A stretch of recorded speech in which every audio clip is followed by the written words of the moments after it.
Well, what is going on, everyone? Welcome back to Kitchen Table TCG. My name is Louie. I hope you're having yourself a fantastic day. Today we are going to take a look at some cards that just don't look like Magic the Gathering cards anymore. This is going to be a little bit of a ranty video. I hope that it still finds you well. I hope you can just hear my frustration with some of the things in the world of Secret Lair and Magic the Gathering and cards that no longer look like Magic the Gathering cards. And so I'm going to complain a little bit. I would love to hear your counter arguments in the comment section. I would love to hear the cards you think look worse than the ones that I picked out. I would love to have a dialogue with you just to enjoy this and make sense of it all. I also want to let you know we have opened up the Kitchen Table TCG Discord server to the public. So if you want to debate and have these conversations with other people that care about TCGs like yourself, head on over to KitchenTableTCG.com and hop into the Discord server where, you can hang out and have some fun. All right, so I spent the better part of the morning going through and looking up all the secret layers. And first off, I want to say there are some cool looking secret layers. There are some cool, like I like this Zodiac Lands one. There are some secret layers that look like really cool Magic cards. And I think that's one of the things that Secret Lair tends to get like a hugely bad negative rep because of some of the other stuff that's going on. But the cards, there are some really cool ones. I want to start off with a positive and say that there are some really cool looking Secret Lairs. And I particularly like the cards that still look like Magic the Gathering cards. This video though, I want to focus on some cards that simply don't look like Magic cards. And that's really frustrating to me when I'm playing Magic the Gathering and I want to know what my opponent's cards do, and I don't know all 27,000 unique Magic the Gathering cards by heart.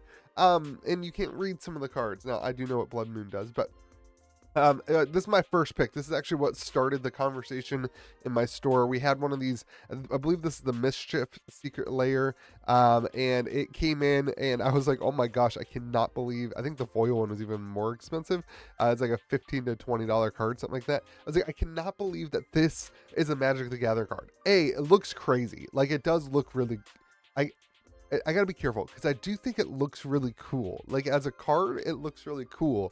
But if you look at it, it looks nothing like a Magic the Gathering card. There's no, there's just no semblance of a Magic the Gathering card. When you go back to some of these other ones, like the Retro Frame, obviously, right? But even they've used the full art and they look like Magic cards. And there's a concise, cohesive nature to the card. But some of the cards are just wild. Blood Moon is the one that really kicked off this kind of dialogue for me in my head of just one that I was frustrated by. Although, it does look cool, and that's, the hard part for me. Grin, another one, where it's just what are we doing? It doesn't look like a Magic card at all. And this one's not as bad as some of the other ones, but what is the casting cost? Okay, you gotta find it on the card. You gotta look at, okay, the 5/5. There's just a lot of text where text shouldn't be. And then on this one, the front of it, you don't even know what the card does. You have to then turn the card over, which, I mean, come on. I remember back when a card like this, if it was a altered card, was not, you couldn't play it in a tournament unless you had an additional card next to it that you could say, this is what the card actually does. I don't play competitive Magic, so I don't know if people are abusing this or whatever. But even in Commander, it's just a little frustrating. Again, I told you guys this was just going to be a ranty video. I know that there's positive sides of this. Don't just thumbs down. Leave a comment. Tell me, what good does this provide? It is wild to me that they are able to produce so much value out of this. This is a $9 Secret Lair card, but it's $1 in the really, really cool artwork. Honestly, the Multiverse Legends slot. But I just find this kind of stuff kind of frustrating, where if you're playing Commander, the person has to literally flip over the card, unsleeve it, tell you exactly what it does. I know that the comment section is going to be you should know what Grin does, but listen, a lot of people don't. And even if you're playing the deck, sometimes you forget how to do things, that it just kind of makes the games drag on. And that's not even, this one's not even the worst one. Rewind. This one just we're playing with VHS tapes now. We're just playing with VHS tapes. I don't know. That one's fine from a, I guess this one's fine from a play perspective. You can see what it, how much it costs if it's an instant. and then what it does. I guess I just wish, like, why is the instant not here where like the instant should be, and the casting cost here where the casting cost should be, and then this would make way more sense. But then you have these ones that are just completely and utterly unreadable, and these are the ones that really, I guess if we're going at, they really grind my gears, right? Where, like, I don't even know what this card's called. When this card comes in, thank God that we have a card scanner. As a buyer of Magic singles, thank God we have a card scanner, because I don't know how to read that. If that card comes into me, I just don't know how to read it. So thank God we can just scan it.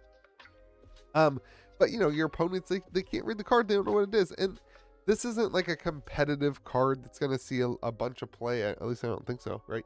So it doesn't really matter. But like, if they do these cards as modern staples, and I don't think they've done that much, they're going to be competitively advantaged. There's going to be a competitive advantage for having these types of cards in your deck, because your opponent has to then ask, hey, can you tell me exactly what that card does? Whereas you had the iconic artwork of Magic the Gathering for years that people can just recognize and run with, and know that it hit the battlefield.